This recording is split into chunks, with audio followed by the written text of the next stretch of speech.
Alright, what's happening, y'all? It's your boy Rico from Street Scores, and I'm coming today with a most athletic mock draft for the Washington Commanders possible.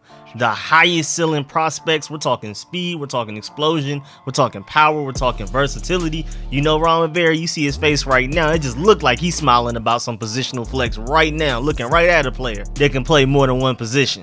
So that's what this whole mock draft is about. This is also doubling up as a trade back scenario. I may do another trade back scenario where it's not so focused on getting the guys with the highest ceilings, where we try to get some guys with some higher floors as well. But this one is purely centered on trying to have the most athletic draft possible. But at the same time, this mock draft is fairly realistic. Some of these guys may not make it to the picks that I take them at, but I'm not doing impossible stuff like Sauce Gardner in the first, Ekwonu in the second, and Travon Walker in the third, like something crazy. Some of these guys may go around sooner than I predict in this mock, but it's nothing too crazy. And so the main point of this mock is to basically put y'all on to some crazy high ceiling prospects in the draft that you may not know about. But I can't just mock all of the most athletic guys to our team. Some guys are just going to end up going sooner in the draft and we'll be able to get them.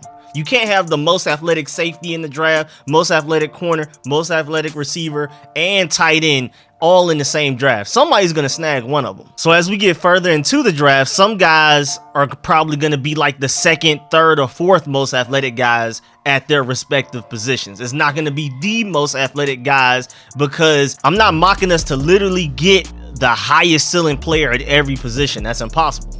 That wouldn't be in the form of a mock draft. That would be more so in the form of like a list of this is the most athletic receiver in the draft, this is the most athletic safety. Now this is still in the format of a mock draft, relatively realistic, and so we're going to try to get the most athletic guys at each position, and this is the best way to finesse it, because I would prefer to have the most athletic safety with the third most athletic receiver rather than having the most athletic receiver and like the sixth most athletic safety. This is like the best combination to having the most athletic draft possible. And again, the point of this is to be the most athletic possible. So with this draft strategy, not sure if this will produce the best team, but at the very least, we will be the most athletic team every time we step on that field on Sundays. We'll be the fastest, probably the strongest, definitely the most explosive, possibly the most agile. I mean, we're just going to have the freakiest athletes on the field at all times. And then from there, it's up to Jack DeRio and Scott Turner to coach them up. But before we dive into everything, just wanted to give y'all that quick intro, the quick rundown of what's going on. And we're going to talk about this trade back scenario and who we do it with and what picks we give up and what picks we get and all of that after the intro.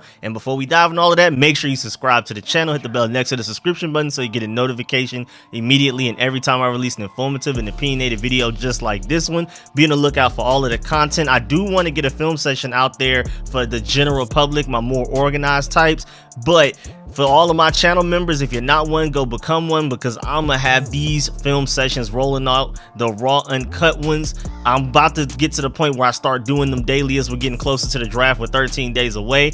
Also, for everybody, I plan on doing at least 2 more mock drafts. I want to do a trade up scenario, and then right before the draft, maybe like a couple of days before, I want to do the most realistic one where it's not necessarily based on who I want to get. It will be my best attempt at guessing who we will get. It's going to be based on who we've met with the most, and like who we seem to be the most interested in. And it's going to be very realistic. Like it's going to be guys that I take in the third. The earliest they'll probably go is maybe the second. The furthest I'm gonna reach is 1 round in those drafts, because you never know, some guys fall. But I'm just not gonna predict us having the greatest draft of all time with that draft. That's gonna be literally my attempt at being the most accurate I can be. But up until then, all of my mock drafts are basically who I want us to get, and also a combination of that with me just trying to put y'all on to some players that you may not know of, some lesser known guys, to where when the draft comes and you hear a guy called in the 5th round, you'll already know, oh yeah, that's that guy that Rico was talking about. He should be really good with that team because of this and that and type of things like that. So that's why I really do these mock drafts, mostly for that. But without further ado, man, let's get it.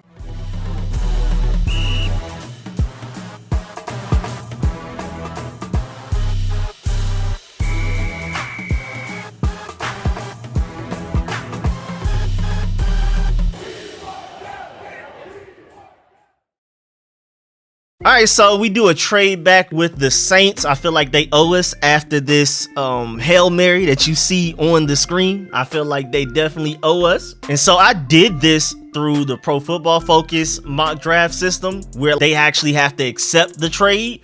So this is fairly realistic. No, I'm not saying that this will happen and that this is very likely to happen, but this is definitely not impossible. First of all, we currently don't have a 3rd round pick and do not have a 5th round pick. And that's why this trade back scenario matters so much to me. I think this would actually be our best strategy for this upcoming draft. If we can pull this trade off, this trade back, you gotta do it. I think this would lead to our best possible draft. But as of right now, we just have a 1st rounder, 11th overall, a 2nd rounder, 47th overall, 4th rounder, 113th, 6th rounder, 189th, and then 2 7th rounders, 231st and 241st overall. So those are our picks right there. Again, no 3rd, no 5th. But with the Saints trade, we would get pick 16 and 19 overall in the 1st round, pick 98th overall in the 3rd round, pick 120th in the 4th round, and pick 161st in the 5th round. While the Saints will get our 11th overall pick, they're probably going to get their quarterback because it seems like that's what they're leaning towards. May trade up to get like a Malik Willis or a Kenny Pickett or one of those guys. And then they will also get our 2nd round pick, our 47th overall, and our 113th. So we win this trade by accumulating more picks in arguably the deepest NFL draft in NFL history. And the Saints win because they trade up at a pretty decent price to go and potentially get a franchise quarterback, a guy with elite traits and an elite ceiling like a Malik Willis, if that's the way they want to go. Sean Payton, if anybody can get the most out of him, it's him. So I can definitely see that happening. And I can see the Saints pulling this off rather than whatever finesse moves you got to do to get up to like a top 3 pick to get like CJ Stroud or Bryce Young next draft. They probably prefer to go get Malik Willis at 11 rather than move all the way up to 1 to get like a Bryce Young. Again, the Pro Football Focus mock draft simulator setup accepted this trade, so you can definitely go and try to do your own mock drafts through the Pro Football Focus system. Shouts out to Jamal Tellett. Make sure y'all go subscribe to my boy because this is a really good system to do trade backs. At first, I was just going to do the most athletic draft and that was it. Just keep the 11th overall pick. But once Jamal put me onto the Pro Football Focus system to be able to trade back, I was like, man, I'm going to have to pull that one off, man, because I want as many picks as possible, especially if I'm trying to do the most athletic draft so we can get as many late round sleeper picks, high ceiling guys as possible. And again, hopefully the Saints pity us and make this trade happen in real life because they owe us after this Hail Mary, bro. That's just ridiculous. All right, so in the 1st round, 16th overall, I have us taking wide receiver Jamison Williams. It's not too much to talk about. I was gonna try to take Drake London because he does have a ridiculously high ceiling. If he's able to prove that he can separate at the NFL level, the sky's the limit for him. But I'm just super sold on Jamison Williams. I'm not worried about the leg injury. I think he will end up being the best receiver out of this class once it's all said and done. He has star potential. And I mean, I already took him in a previous mock draft, so I kind of didn't want to take him this one. But if I'm doing the most athletic, highest ceiling, it's between him and maybe like 4 other names. And at the end of the day, I still prefer Jamison Williams. That's my number 1 receiver in the draft. He's my wide receiver 1 for sure. Again, if Drake London can prove that he can separate at the NFL level, he's going to be crazy. Of course, guys like Christian Watson, Alec Pierce, and even George Pickens, all of these guys that are just really athletic and have just these crazy ceilings, they were all in consideration. Traylon Burks, but with the 16th overall pick, trading back from 11 to 16, Jamison Williams just made the most sense. And with Carson Wentz wanting to throw the ball deep down the field, man, Jamison Williams, honestly, I think he's just basically just going to be a Tyreek Hill clone, basically. I really hope the Chiefs don't get him because I think it's going to be over with. Again, I've already mocked him in a previous mock draft to us, and I'm pretty sure y'all already know who he is, like as far as weaknesses and strengths, so I'm not going to dive into him that much. Just know, pick 16th, Washington Commanders take wide receiver Jamison Williams. Moving on. Round 1, pick 19th, and this is why you trade back, because this is the perfect range to go and get safety, cornerback, pretty much everything in the secondary, defender, Daxton Hill, man. This is literally Tyrann Mathieu, but faster. Like how Tyrann Mathieu can pretty much play any position in the secondary. You have that in Daxton Hill, but faster. Like Tyrann Mathieu ran a 4.51. Daxton Hill ran a 4.38. Like it's a significant difference in speed. That's why I feel like Daxton Hill, especially for us, if we want him to, he can run single high free safety and be that rangy guy that we've been looking for a long time. If we want him to, but he's just so great at so many things, I don't want him to only do that. So with us running like a 3 safety system already, where we had Landon Collins, Cameron Curl, and Bobby McCain, I think we would just sub out Landon Collins for Daxton Hill.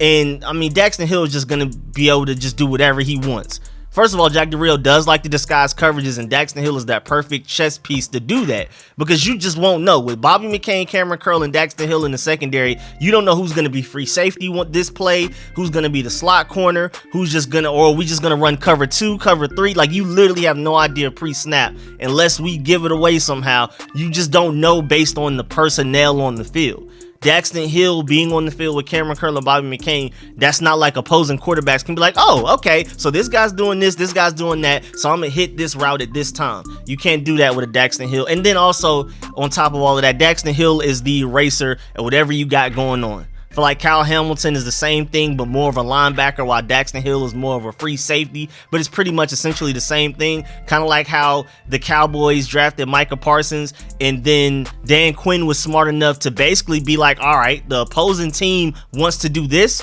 We're going to send Micah Parsons to go stop that personally. If it's covering the tight end, if it's rushing the passer for a mobile quarterback, if it's being a middle linebacker to stop a heavy run attack, Micah Parsons was the answer no matter who they played against, no matter what offenses tried to do. Daxton Hill is pretty much the same thing. If the best offensive weapon on the other team is their slot receiver or their running back going on wheel routes or their tight end, Daxton Hill is the guy you send to go stop that guy all game. And again, you can switch him out because Cameron Curl is also really talented. I love Cameron Curl, so like you can mix it up and have Cameron Curl cover that guy one play and then Daxton Hill the next play. But either way, like whatever you need, if there's an injury in the secondary, Daxton Hill can step up at that spot. And even if there's not an injury, Daxton Hill is an immediate day one starter. He's so intelligent. That's the biggest thing, because there are a lot of freak athletes out here, but the reason he's worthy of a first round pick is because he's extremely instinctual. I'm about to literally do on him really soon, probably today, the raw uncut one. This for my channel members only, because I'm gonna show y'all, like, he's just super,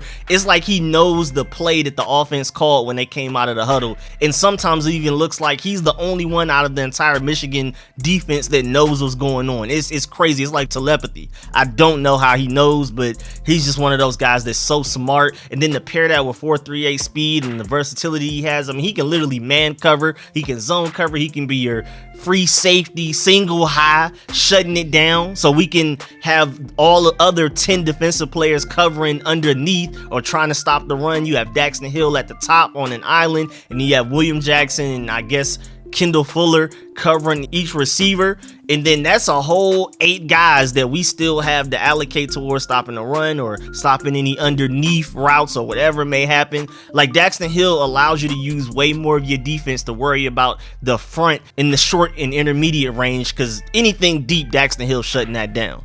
But again, he's just so good at being a slot corner. He's so good at just doing so many things, even stopping the run, that I don't want him being a permanent free safety. So it's just like that pick is a no-brainer. We trade back and get the 16th and 19th overall pick, and he's still there with our 19th overall pick. We're sprinting to take him. Then round 3, 98th overall, again, through that trade process of having 2 first-round picks, we had to give up our second, so we don't pick again to the 3rd. 98th overall, I have us taking interior offensive lineman Sean Ryan. And I mean, the reason is he has the strongest punch out of all interior offensive linemen, probably out of all offensive linemen in the draft period. If we're talking about just point of attack, a punch that just sends a jolt through a defensive lineman, he's that. You can also argue that he may be the strongest interior offensive lineman in the draft period. So as far as the run game goes, it's over with. Put him next to Samuel Cosby with Chase Roulier at center and just run it to the right side every time. You're getting at minimum 2 yards every play. It doesn't matter. I can get 2 yards behind that. Samuel Cosby, we already knew, was a dominant run blocker immediately his rookie season. Early on, it was just he had to work on his pass protection, and then even that started to improve mightily before he got hurt. And then Chase Roulier is a do-it-all, very underrated center. I would argue a top 5 center in the NFL, at the very least top 8, and he's really solid in the run game as well. You could argue he's better in the run game than the passing game. And so to plug in Sean Ryan in between those two, and you can definitely argue he's the strongest offensive lineman in this draft, man, I mean, it's just run to the right whenever you want to. Literally whenever you want to. And then just look at the RAS, bro.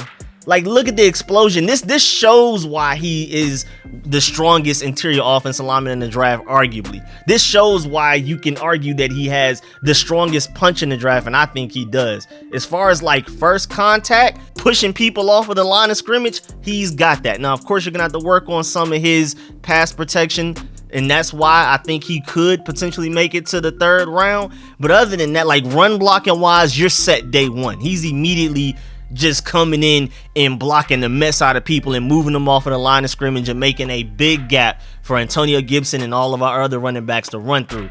I mean, at 321 pounds, a 33.5-inch vertical is insane. It's elite.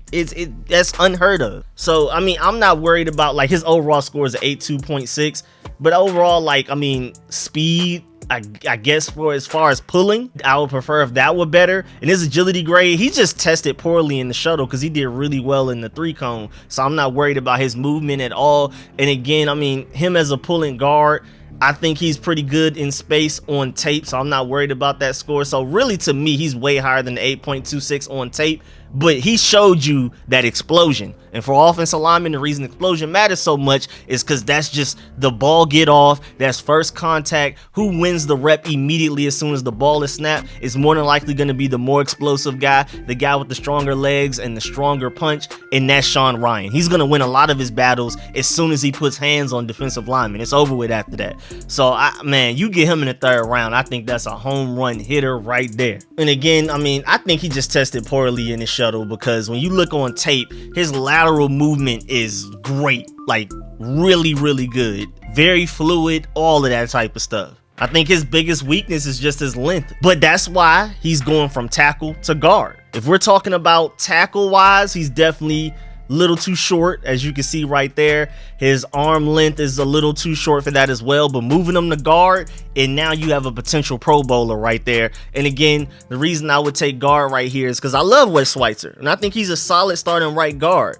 But he's also solid at left guard and center. If there's an injury right there, he's really one of the only guys on our roster you could definitely say they can plug in at either one and be very solid at all three. So I prefer him as a backup, even though he is a solid right guard. But I prefer him as the backup because if he's starting and then somebody gets hurt like Chase Roulier, I guess that's Tyler Larson starting at center now, which is cool. But I prefer Wes Schweitzer to be, I mean, if Andrew Norwell gets hurt, I prefer Wes Schweitzer at left guard than Sadiq Charles. And so I prefer if he weren't starting on right guard, because then we wouldn't be able to move him to left guard. He would already be starting on right guard. So I think Sean Ryan, if you can get a potential starter right there, and again, day one is basically like Samuel Cosby. Day one, he's going to be a great run blocker. You just got to be patient with him in the passing game.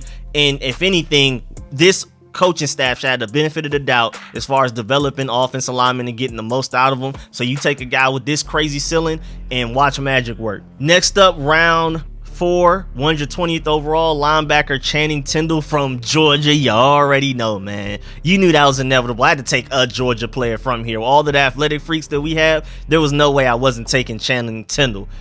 Somebody from Georgia. But this one just makes the most sense as far as needs go. Like, as far as needs go, George Pickens in the 2nd, Lewis Cine maybe late in the 1st, but I prefer Daxton Hill. I love Lewis Cine. I think he's going to be a great player, but I'd prefer to take a Daxton Hill who's more of a rangy guy, whereas Lewis Cine is more of a strong safety. Even though, I mean, he's crazy rangy, but just not deep in rangy. He's sideline to sideline speed, strong safety, more type of range, sideline to sideline speed type of guy. And then there's Channing Tyndall, because I don't think Nakobe Dean, we wouldn't take him because we already have Jamin Davis, who we just took last year in the 1st round. He's basically just another will linebacker who's just, I don't think Nakobe Dean's going to excel at run stopping at the NFL level. Teams are going to kind of have to hide him as far as that goes. I think he'll still be a Pro Bowler with the potential of being an All-Pro, especially in coverage and instincts, but I'm just worried about him as far as the run game goes. You don't have to worry about that with Channing Tyndall at all, which we're going to get to. And then, of course, you have like the defensive linemen, Jordan Davis, Travon Walker, and all of those guys.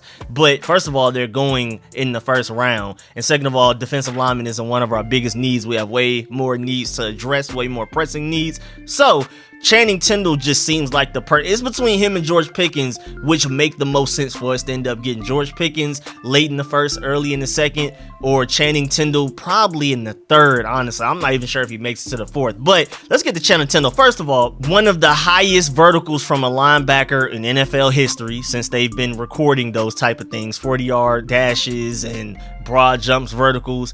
Man, Channing Tyndall has one of the most elite verticals ever, and that's where that elite explosion comes from. You see the elite speed.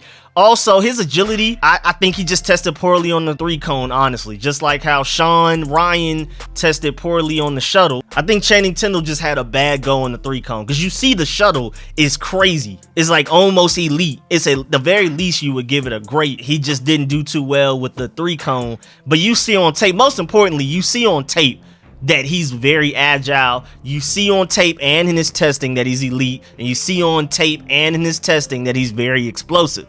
And at the end of the day, tape matters more, because some guys just test poorly, and then, I mean, sometimes you got to dive deeper into why guys test poorly. Like, if they overall just test worse than you'd expect, like Treylon Burks, now you got to question, like, did you even come prepared? Like, were you taking this seriously? And then now it's like more mental questions than physical questions, because on tape, Treylon Burks is way more athletic than he tested. So in contrast, I feel like Channing Tyndall just had a bad go at the 3-cone. On tape, that's what you prioritize. He's very agile, so I'm not worried about that at all. And the ceiling is crazy, bro. I think, honestly, and I've heard this from somewhere else, I believe it was Brett Coleman, somebody said, like, his ceiling comp could literally be Fred Warner. And I agree. I think, honestly, Fred Warner, slightly less agile, but more explosive. I think that's an honest comp for him. I mean, they're basically almost the same height. Channing Tyndall is just like less of an inch shorter than Fred Warner, but the same exact weight. And plus, even just to compare Channing Tyndall to the other linebackers, so where we can have a better idea of why I wouldn't wait till take Quay Walker later or take Nakobe Dean sooner, why Channing Tyndall in the 3rd or 4th round is perfect. All right, so first of all, out of all Georgia linebackers, including Nakobe Dean and Quay Walker, Tyndall was our best vertical coverage linebacker, period. Like, as far as any of our linebackers in our entire linebacker group covering a receiver deep down the field, having the wheels to keep up with them, it was Channing Tyndall that did the best, even more than Nakobe Dean. Nakobe Dean is great sideline to sideline, and he's really good deep down the field as well, but Channing Tyndall's even better. I mean, 230 running a 4.47 is insane. That's just ridiculous. And then, of course, Dean is the most instinctual, had the highest IQ, but his IQ is like the elite of the elite. Like, when Nakobe Dean gets drafted, he's already one of the smartest defensive players in the NFL. I believe that. And so people, in comparison, look at Channing Tyndall like he's not instinctual, when he's actually really instinctual as well and very smart. I'm not necessarily sure if it's elite, but he's definitely one of the smartest linebackers in this draft class, in my opinion. Very smart, high IQ, instinctual. It's just that, you know, you play alongside Nakobe Dean and he's out here seeing the future, it makes you look like you're tripping a little bit. But, I mean, Channing Tyndall has had his plays where it looked like he knew what the offense is doing before anybody else on Georgia's defense. Nakobe Dean just had more plays like that. He was far more consistent with it. But yeah, Channing Tyndall, I'm not worried about his instincts, his IQ, or none of that. I think he's going to be great as far as that goes. And then Quay Walker was our best run stopper, but Channing Tyndall was great at that as well. I mean, that's just plain and simple because Quay Walker's the biggest out of all of these guys. Channing Tyndall is like right in the middle of size, but he's like the perfect blend. He's slightly bigger than Nakobe Dean, slightly smaller than Quay Walker, but he's the most athletic out of all of them. Definitely, I feel like he has the highest ceiling out of all of them. Again, ceiling comp for him is Fred Warner. And I think, like, run stop wise, to compare him to this team, what Cole Holcomb and Jamin Davis don't have is the strength and the aggressive mentality to attack offensive linemen rather than trying to avoid them or run around them. With better technique through coaching, Tyndall can become a wrecking ball in the run game. Remember Rashaan Evans from Alabama? Like, his best trait was just blowing up blocks, like just running into guards, centers, tackles, and just getting rid of them. Like, he was just twice his size. Channing Tyndall has, like, I would say 70-80% of that. I would say, as far as Cole Holcomb in comparison, probably has 30%. Jamin Davis has like 10. Like, Channing Tyndall, when we draft him, immediately becomes our best run middle linebacker. And again, instincts matter a lot for that as well. But for me, what Cole Holcomb and Jamin Davis are really missing is just the strength, the overall power, just athleticism wise, and the aggressive mentality and the willingness to just go head first with guards, deconstruct that block, and go and get the running back. Like, he's a guy that can actually deconstruct blocks and bring the running back down at the line of scrimmage or further back. I actually believe in Tyndall to the point that I'm not even sure if I would chance passing on him in the third round, honestly. But for the sake of this mock draft, to put y'all on to as many players and to talk about them, because I couldn't go without talking about my boy Channing Tyndall, I put him in the fourth, and there's a chance he slides to the fourth. I just wouldn't bet on it. Honestly, if this were a real draft, I probably wouldn't even risk it. I love Sean Ryan, but I'd probably just go ahead and take Channing Tyndall in that third and probably just hope Sean Ryan makes it to the fourth, even though I think Sean Ryan is going to get drafted before Channing Tyndall in this draft. I just don't want to risk, especially needs wise. Like, we really need Channing Tyndall. Chad Muma in the second would be great as well. I'm really high on him. I'm higher on him than probably most people are. But I think Channing Tyndall, you could definitely argue, has the highest ceiling of any linebacker in this class, period. He definitely has the highest ceiling out of any linebacker out of the Georgia linebackers, even including Nakobe Dean. And again, Fred Warner ceiling comp, you could say slightly less agile, but definitely more explosive. So, I mean, somebody's going to get him, and he's going to end up going to a really good coaching team, a really good linebackers coach, and shine. Perennial Pro Bowler. I can see it. And then round 5, 161st, you have cornerback Zion McCollum, and his potential ceiling is literally Sauce Gardner. That's the only way to describe him. It's crazy. It sounds crazy, but that's literally all I got for you. Because even just their play style, we're going to get to that though. He's the freakiest athlete as far as corners go in this draft. And you can argue he's the freakiest athlete, period, in the draft. Only thing he's lacking physically is really long arms. His arms are pretty much like average length for his size. I think his arm length is pretty straight overall, but for him to be 6'2", his arms are fairly short for his size. But everything else about him is elite. I mean, you can see it on the RAS score. Perfect 10, elite, speed, size, explosion, agility, everything. I mean, just completely knocked it out the park. And again, what I want to keep emphasizing is that it's not like he just went crazy on his testing day. He actually shows this athleticism on tape. Again, I use tape as my first reference, and then we'll check the Combine Pro Day stats with their 40-time vertical and all of that to confirm it. But on the tape is what matters most, and he shows this on tape. So again, the RAS score is amazing, but that's not it. He looks like this. He looks like he's one of the most athletic corners in NFL history on tape. And so I believe in him. I think it's funny too, because remember last year when JC Horn, my dog, had a crazy RAS that people thought not only wouldn't be reached, let alone topped for at least the next few years or something. Well, then here comes Zion McCollum to even outdo my dog JC the year right afterwards. But the best way really to describe him is just to start with Sauce Gardner and then just go from there and explain what he's missing and why he isn't Sauce Gardner. Because just like Sauce Gardner, he has the elite speed to stay in a receiver's pocket throughout an entire route, 80 yards down the field, whatever. He's step for step right with him, looking like he's running the route with him. He also has the confidence on every play to shut down anybody. Just like how Sauce Gardner has the most confidence you could probably argue in this draft, Zion's not too far behind him. He wants to literally cover the best receiver every game, no matter who they're going against. And I can see him continuing to do that at the NFL level. And then just like Sauce Gardner as well, he's a bully with press man. He wants to press man every receiver. He doesn't care how fast you are, doesn't care how big you are, anything. He wants to press man you and bully you. He wants to intimidate you and take you out of the play before the play really even starts, to disrupt your route, disrupt the time in between you and the quarterback. And now everybody doesn't know what's going on. Everybody's confused. And that's literally what he wants to do, just like Sauce. But now to go from Sauce Gardner and why he's not Sauce Gardner, of course, arm length, because Sauce Gardner was just blessed to play the position. He literally has everything you want in the corner. Thank goodness somebody told him to play corner instead of receiver, because it's literally he's perfect for it. He was literally built for it. The arm length, the speed, the aggression, the mentality, everything is literally the intelligence, the IQ, versatility, all of that. And then speaking of versatility, that's another thing. Like, I like Zion McCollum. He can play press man, he can play zone coverage, whatever. I just wouldn't personally have him running a lot of off man. But I think he can run zone really well. I think he can press man really well. But he's not Sauce Gardner as far as versatility. He's really versatile, but Sauce Gardner can literally do everything at corner, in my opinion. Like, whatever coverage you want to run, press man, press bell, off man, zone, whatever you want him to do, he can literally do it. I just feel like, though, with him and Zion McCollum, even if they are versatile, again, Sauce Gardner is more versatile than Zion, of course, but like, you're just wasting their talents by not having them press man against Jamar Chase all day.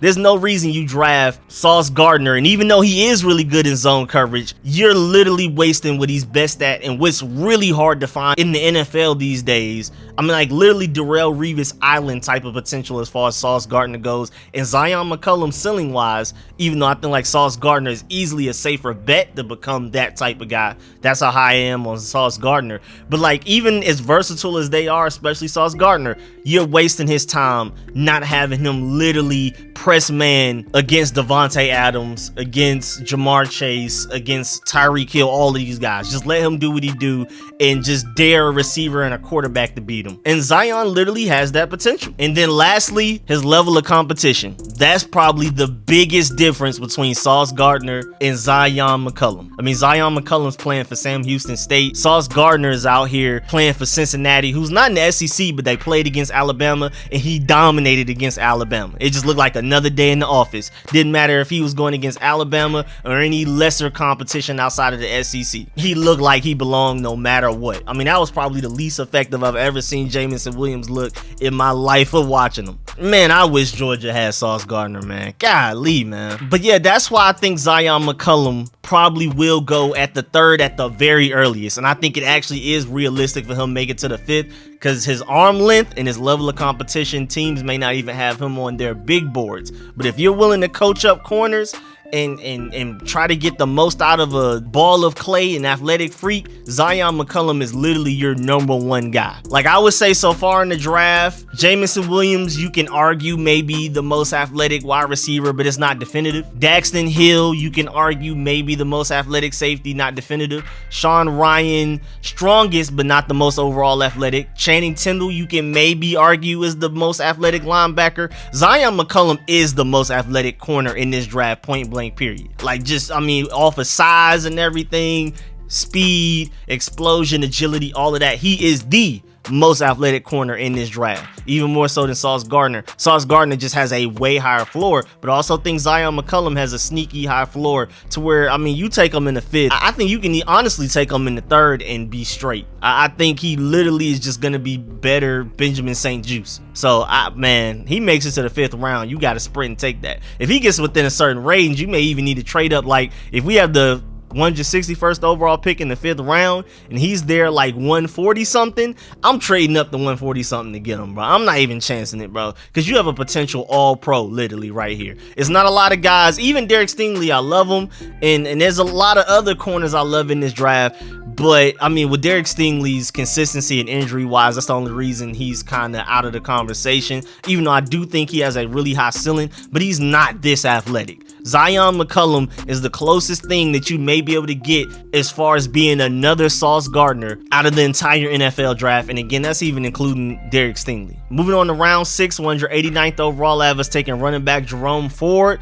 First of all, the Washington Commanders just seem like they're so interested in a running back. I don't know if it's a smoke screen. So, because I mean, the Giants with the Saquon Barkley situation probably should take a running back fairly high in the draft, like first 3 rounds somewhere. The Eagles may be struggling at running back. They may want to draft a guy. The Cowboys, Zeke is done and Tony Pollard is electric, but can you depend on him to be healthy? So maybe they want to take a running back. So maybe us bringing in all of these running backs for top 30 visits and us talking about them constantly throughout the combine and pretty much this whole off-season process, it may just be a smokescreen to get the rest of the NFC East rivals to trade up or to take a running back sooner than they normally would, period, because they're like, oh, we got to get in front of the Washington Commanders because they look like they want to get a guy. We need to trade up or do whatever we got to do to take one before them.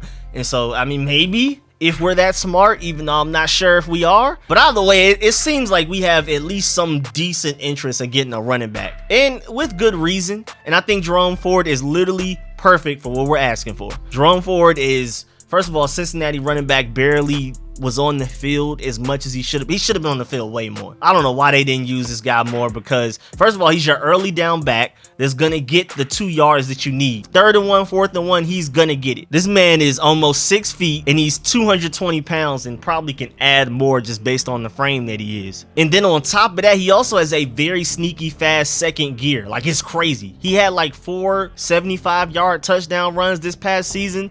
And again, he wasn't even utilized that much by Cincinnati. He did that off of limited carries. So the breakaway speed that mixed with a bowling ball is just crazy. He's basically just a bigger, stronger, and higher second gear speed Jared Patterson for sure. He may not be quicker than Jared Patterson per se, but as far as like an overall sprint 80 yards down the field, Jerome Ford would definitely win that. And of course, he's bigger and stronger as well. He's also very aggressive and a willing blocker that just needs to be coached up to get better at recognizing blitz packages. Like, it's not like Antonio Gibson where he was completely raw coming out of college, like just barely blocked in his life. It's not the fact that he doesn't want to. It's not the fact that he's not even necessarily a good blocker physically and technique wise. It's more so mental. And that's another thing, just the fact that he didn't play that much for Cincinnati. He wasn't used as much as he should have. He just needs more mental reps with blocking to become a more complete blocker, to be able to recognize potential blitz pressures and all of that type of stuff, pressure packages, whatever.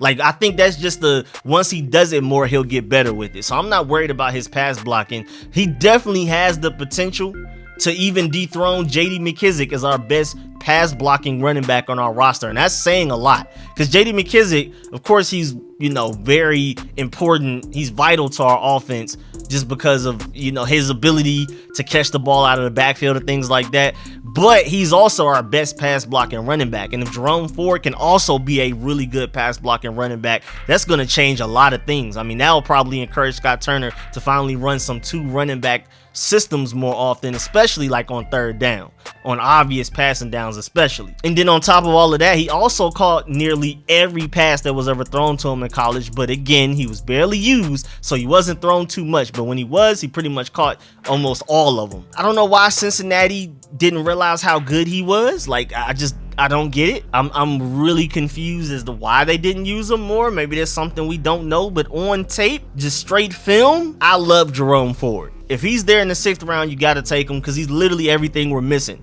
The reason we want to draft another running back is because we're just not sure if Antonio Gibson can truly handle, first of all, just early down carries, because that's why he tends to fumble more. The more tired he gets, when his stamina starts to drop, that's when he started fumbling. And then also, I mean, he just hasn't been very good at getting those 3rd and 1st, 3rd and 1s, and 4th and 1s. He hasn't excelled at picking up those first downs on short yardage situations. And so you would bring in a guy that at the very least he's gonna do that. He also has breakaway speed to turn a 20-yard touchdown into an 81. And then also he has really high pass blocking potential as well, which is something that Antonio Gibson and Jared Patterson are still struggling with to this day. I mean, he's literally everything we need. Just like how Channing Tyndall, everything we're missing in the linebacker group, he brings that plus more. That's kind of the same thing with Jerome Ford, and you're possibly getting that in the 6th round realistically. Then round 7, 231st overall, you have wide receiver Kevin Austin Jr. from Notre Dame.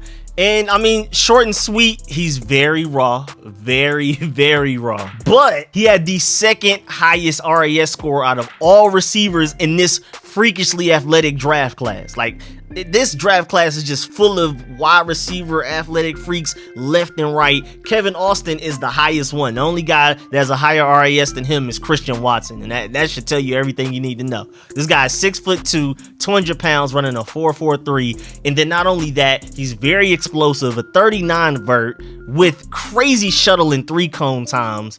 I mean, it's ridiculous. But again, he's raw. And that's why he would make it to the 7th round, and I think he actually will. Because it's not just route running. It's not, because that, we can work on that. If you're the 2nd most athletic wide receiver and arguably the most athletic receiver class in NFL history, then we're going to take you way before the 7th round if all it is route running.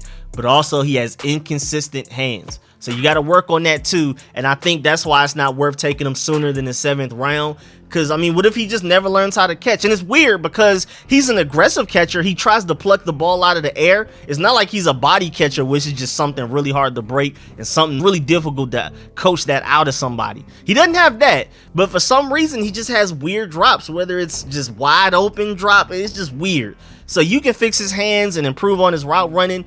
You could potentially, just based off of his athleticism, have one of the best wide receivers from this class in the 7th round. Because as of right now, today, first of all, with the hands, you're worried about him dropping easy catches. But right now, with his limited route running, but with his crazy athleticism, at the very least, day one, he's going to be a deadly deep ball threat.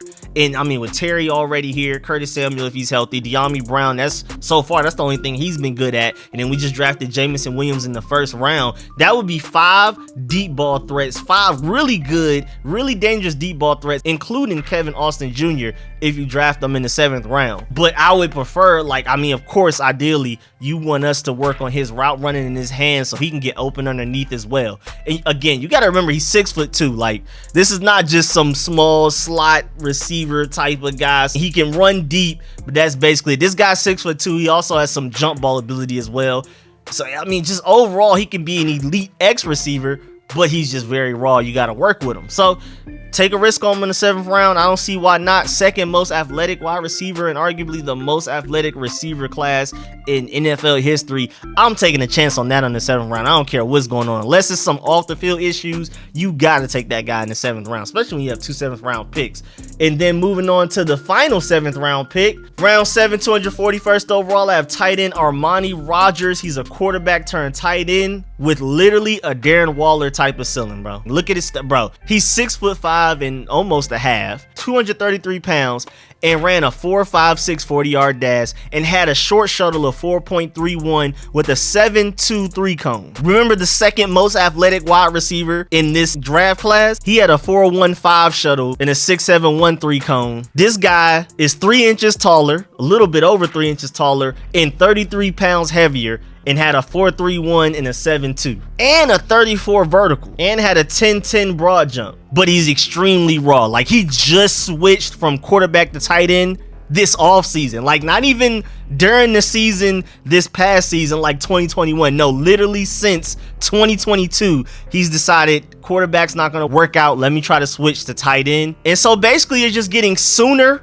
and easily far more athletic Logan Thomas. Because remember, Logan Thomas is older than people think. He's like 30, right? 31, something up there. People think he's younger, but that's just because he recently switched to tight end since he's been in the NFL. This guy's switching to tight end right. Well, Logan Thomas was recruited as a tight end coming out of high school, so that's kind of complicated. But still, this guy, even though he is going to be more raw than Logan Thomas, again, when in doubt, this coaching staff, even though we lost Pete Hainer, should get the benefit of the doubt of getting the most out of guys, because we saw some progress in Sammis Reyes, who, I mean, people want to say, well, what about Sammis Reyes? But like, people underestimate how raw Sammis Reyes was. He didn't know what a zone coverage was in January before the season started. Like, he didn't know what cover 2, I don't even think he knew what third down meant. Like, he literally was not only raw to tight end, he was raw to football, period. He has to learn literally everything brand spanking new. And just like learning a language, is way easier to learn it over time, especially while you're younger, than trying to cram it in within just a few months before you have to try to make an NFL team. So I think Sammis Reyes is going to be all right. It's just going to take a couple of years. I don't like when people use Sammis Reyes as an example of our coaching staff can't turn everybody into a good tight end, because I think Sammis Reyes, I mean, that's just an unusual case of raw. This guy's really raw, but at least he knows football. At the very least, he's a quarterback, so he can read coverages. All you got to do is get with him and teach him route running. But I mean, so far what he showed at the Shrine Bowl, he can catch. He was killing DBs there, and that was his first day ever running routes. Like, he literally, I guess, decided that day that he's going to be a tight end, because when interviewed, he said that he had never run a route before in his life. Like, not even just in a game setting, just period. Not even like at his house, I guess, nothing. Not in his front yard, his backyard, nowhere. Literally until the Shrine Bowl, that was the first routes he ever ran in his life, and he was killing people. He was getting wide open in the Shrine Bowl, and this was arguably one of the most athletic and most talented Shrine Bowls in NFL history as well. I mean, it's just so much talent in this deep class. That's the reason why I want to trade back and try to get as many guys as we can. And so the fact that this guy running routes for the first time in his life, killing people at the Shrine Bowl. Again, it's not necessarily the Senior Bowl. It's not the NFL, but there's potential there again. I say Darren Waller type of ceiling. You just got to get with him and coach him up. May take him a year or two, but I'm willing to wait. And when you take a guy like this, because we still have a pretty big needed tight end, Logan Thomas, who knows if he'll be ready by week 1. And as of right now, it's just John Bates and Sammis Reyes now that Ricky Seals-Jones is on the Giants. So I think we do need to go bring in some type of veteran tight end as well. But like, if this guy's available in the 7th round, you got to take him. You just can't let another team get him, because I can easily see him going to like the Ravens, or worst case scenario somewhere in the NFC East, and them getting the most out of him. And now you have to go against the next Darren Waller year after year, multiple times a year. But I think we can bring the most out of him. Honestly, again, you're gonna have to be patient. You're gonna have to forget we drafted him in 2022, because he may not be even playable until 2024. But when he is, I'm telling you, bro, him and Sammis Reyes ceilings are crazy. But again, the difference is Sammis Reyes didn't even know football. This guy at least was a quarterback, so he can diagnose coverages. He literally knows everything from a quarterback's point of view. He just needs to learn how to run routes, catch, and most importantly, learn how to block. That's where he's probably the rawest at right now. But hey, man, I'll work on that. 6'5", 233. He's gonna learn how to block. I mean, just get in people's way at the very least. And even so, just put him at a Mike Gesicki role. Basically just a big slot, and watch him become a Pro Bowler at the very least, even if he never learns how to block. I'm cool with that. But yeah, man, that's the end of this mock draft. But before we go, just to put y'all on to another prospect that y'all may want to look into, because I just couldn't find a way to draft him in this draft, because I think he's gonna probably go 2nd round, probably at the latest, maybe early 3rd. But tackle Bernhard Rahman, and I think he'll actually end up moving to guard, and he has the potential to be one of the best guards in this very deep, like crazy deep guard class, interior offensive lineman class, period. Really offensive line just in general class is crazy deep, and I think he has the potential to be one of the best guys from it. So also just go check him out. I just wanted to shout him out there because I couldn't fit him in the mock draft, but he's just one of those guys with a ceiling so high I couldn't go without mentioning him. But yeah, man, that's the end of this mock draft. I almost drafted Carson Strong at some point too, because it's been reported that the reason he's so like immobile and struggles getting outside of the pocket and maneuvering and things like that, he shouldn't even play this year. He had a type of injury where literally everybody, including his family, doctors, everybody told him you shouldn't even play this year in college. But he wanted to go out there for his team. He didn't want to let his team down, so he went out there and basically played literally on one leg all this year. He had arguably the best deep ball out of this entire draft class, and he was playing on one leg. And then that's, I mean, if you actually look at him, he's literally dragging it around sometimes. So Carson Wentz is a crazy high ceiling prospect, because after I found that out, I already liked Carson Strong a lot coming into the draft. Remember, before the season even started, before the 2021 season, my guys were Carson Strong, Matt Corral, and Malik Willis going into the season. I already knew that buddy from Oklahoma. I was like, I just don't see it. And then he ended up not working out. But like, Carson Strong was my guy from the very beginning. And now knowing that that's why he looked like that, hey, don't be surprised if he ends up going to a team like in the 2nd or 3rd round and end up balling out. I think he would make sense here because he could literally be a Carson Wentz clone, but we'll see, man. Again, at the end of the day, I didn't take him. I preferred to get the other guys, but Carson Strong does make a lot of sense. And hearing that information that he shouldn't even play this year, he's basically playing on one leg, so he's going to be more mobile once his leg fully heals. And they're saying that basically it just takes time type of thing. You don't have to worry about his injury moving forward. It's actually not like a future problem. It was more so he should have just sat out this year, but him playing didn't necessarily make the injury worse, which is good news. But yeah, man, that's the end of this draft, this mock draft. Please like this video if you liked it. If you learned anything, please subscribe if you haven't. But go become a channel member, because I'm releasing film sessions, raw, uncut, constantly. We're going to get to the point where it's daily. I may even do more than one a day as we get closer to the draft. So stay tuned for all of that. And man, I really appreciate all of the support, man. Shouts out to all of my sponsors, especially my Pro Bowl sponsors, whose names you see scrolling on the screen right now. I hope y'all have been enjoying the film sessions. And again, plenty more where that came from. Catch y'all later. I'm out.